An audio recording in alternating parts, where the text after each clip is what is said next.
Tony Blair says he now accepts Jeremy Corbyn could become Prime Minister. The ex-PM told BBC Newsnight that a year ago he would have said it was impossible for the left-wing Labour leader to win. But he added, "There's been so many political upsets, it's possible Jeremy Corbyn could become Prime Minister and Labour could win on that programme."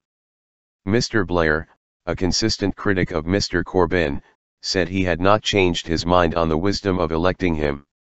Having defied predictions of a heavy defeat at last month's general election, and stripped the Conservatives of their majority, Mr Corbyn now describes his party as a government in waiting. Many of his critics have since admitted they underestimated him. Speaking to Newsnight, Mr Blair said he still believed it's a surer route to power to fight from the centre and that it would be damaging for the country if Mr Corbyn became Prime Minister and imposed an unreconstructed far-left programme. "For most of my political life I've been saying, I think this is the right way to go, and what's more it's the only way to win an election. I have to qualify that now. I have to say no, I think it's possible you end up with Jeremy Corbyn as Prime Minister."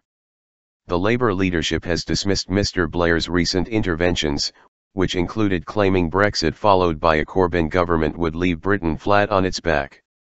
To be frank, Mr Blair hasn't really listened to the nature of the debate that is going on in the pubs, the clubs, and school gates etc., Shadow Chancellor John McDonnell said on Saturday.